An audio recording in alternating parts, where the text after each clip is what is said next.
ये एक north Korean military soldier था जिसने अपनी जान की बाजी लगा दी। कई गोली की फायरिंग्स हुई इस पर। अपनी जान की बिल्कुल भी परवाह न कर ये किसी भी हाल में बस बॉर्डर क्रॉस करके साउथ कोरिया जाना चाहता था। कई गोली खाकर वो किसी भी तरह बॉर्डर के उस पार साउथ कोरिया में गिर जाता है। वो जिंदा था पर काफी जख्मी था। कई घंटों वो वैसे ही पड़ा रहा। फिर खतरा टलने के बाद दो साउथ कोरियन सोल्जर उसे खींच के ले आते हैं।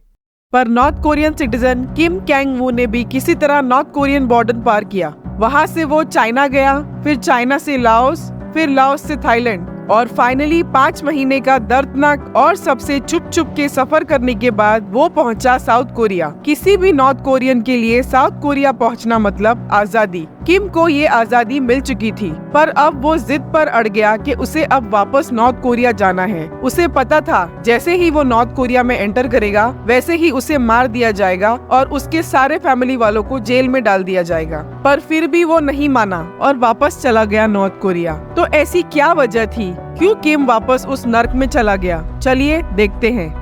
1953 में जब से कोरियन वॉर खत्म हुआ है तब से ही नॉर्थ और साउथ कोरिया अलग हो गए थे और इनके बीच एक ऐसा बॉर्डर बन गया जो दुनिया का सबसे खतरनाक और मोस्ट हेविली गार्डेड बॉर्डर है। साउथ कोरिया हर नॉर्थ कोरियन को अपना सिटीजन मानता है, इसीलिए कोई भी नॉर्थ कोरियन अगर साउथ कोरिया पहुंच गया तो उसे ऑटोमेटिकली साउथ कोरिया की सिटीजनशिप मिल जाती है। इसी वजह से लोग इतना लंबा रास्ता लेके साउथ कोरिया पहुंचते हैं। जब से ये दोनों देश अलग हुए तब से अब तक साउथ कोरिया काफी मॉडर्न हो गया है। दुनिया की वन ऑफ द रिचेस्ट और सबसे आधुनिक देश बन गया है। पर नॉर्थ कोरिया ने ठीक इसका उल्टा किया। नॉर्थ कोरिया एकदम गरीबी में चला गया। लोगों की रहने की कंडीशन एक जेल से भी बदतर हो गई। इस वजह से आप अंदाजा लगा सकते हो कि क्यों हर नॉर्थ कोरियन साउथ कोरिया आना चाहता है। साउथ कोरिया यूनिफिकेशन मिनिस्ट्री के डेटा के हिसाब से 1998 से लेके अब तक 33,000 नॉर्थ कोरियंस भागकर किसी भी तरह साउथ कोरिया पहुंचे हैं। पर ये नंबर अब काफी कम हो गया है क्योंकि north Korean leader Kim Jong Un ने अपने कंट्री की सारी बॉर्डर की सिक्योरिटी एकदम बढ़ा दी है। इसी वजह से अब लोग इतनी आसानी से नहीं निकल पाते हैं।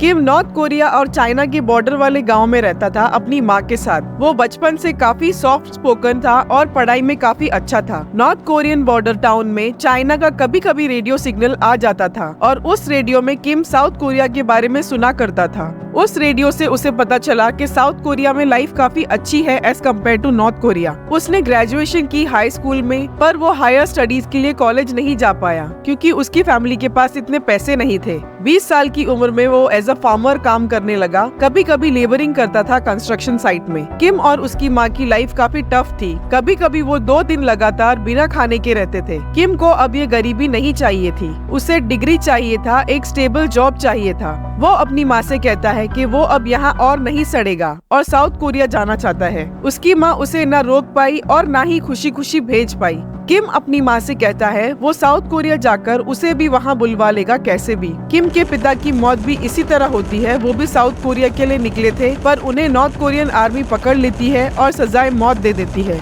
मई 2016 की तूफानी रात में किम निकलता है। पहले तो वो यालू रिवर क्रॉस करता है, वहाँ से वो चाइना एंटर करता है। चाइना में अगर वो पकड़ा गया तो उसे फिर नॉर्थ कोरिया भेज दिया जाता, इसीलिए वो सबसे बचकर चाइना से लाओस पहुँचा। लाओस में भी अगर वो पकड़ा गया तो उसे फिर नॉर्थ कोरिया भेज दिया जाता। फिर लाओस से वो पहुँचता है थाईलैंड। थाईलैंड में लॉ है कि हर नॉर्थ कोरियन रेफ्यूजी को नॉर्थ के बदले वापस साउथ कोरिया डिपोर्ट किया जाता है। फाइनली घर से निकलने के 5 महीने बाद किम साउथ कोरिया पहुँच जाता है और अब वो आजाद था। पर उसकी माँ अभी भी नॉर्थ कोरिया में ही थी।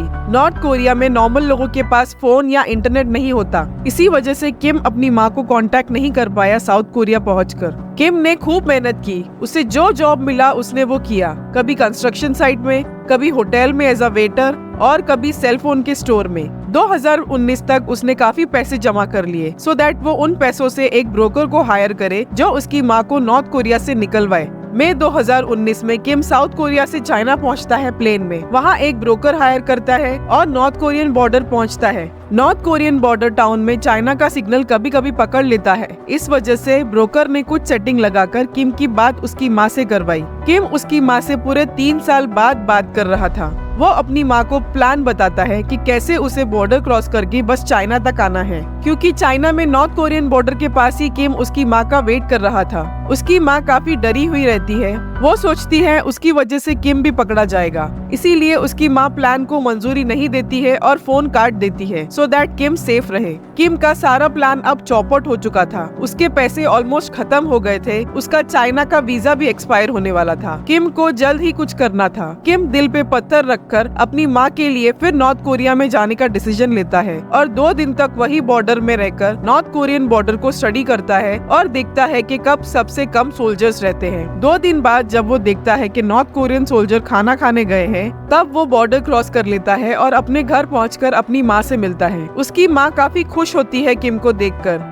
किम को अब नॉर्थ कोरिया में 22 दिन हो चुके थे। वो ट्राई कर रहा था कैसे भी कोई चाइनीज ब्रोकर उन्हें नॉर्थ कोरिया से निकाल ले, पर ऐसा हुआ नहीं। नॉर्थ कोरियन इंटेलिजेंस को किम के बारे में पता चलता है कि वो फिर नॉर्थ कोरिया आया है। इस वजह से उसकी माँ को पकड़ लेते हैं। उस दौरान किम अपने दोस्त के घर छुपा हुआ था। किम की माँ से काफी पूछताछ होती है पर उसकी माँ कुछ नहीं बताती है। कुछ दिन बाद किम नॉर्थ कोरिया छोड़कर फिर चाइना के रास्ते से साउथ कोरिया पहुँच जाता है और उसकी माँ को भी नॉर्थ कोरियन पुलिस छोड़ देती है। किम को साउथ कोरियन पुलिस पकड़ लेती है क्योंकि कोई भी साउथ कोरियन सिटीजन को नॉर्थ कोरिया में एंटर होना अलाउड नहीं है। किम को 3 साल की जेल होती है साउथ कोरिया में। जेल में रहकर किम को पता चलता है कि उसकी माँ एक ब्रोकर की हेल्प से चाइना के थ्रू साउथ कोरिया आ गई है, जैसे पहली बार किम आया था। किम की माँ अब साउथ कोरियन सिटीजन थी पर किम जेल में था। 3 साल बाद किम जेल से बाहर आता है और अपनी माँ के साथ रहने लगता है सियोल साउथ कोरिया में। उसे अच्छी जॉब मिल जाती है और वो अब एक अच्छी लाइफ जी रहा है सियोल में।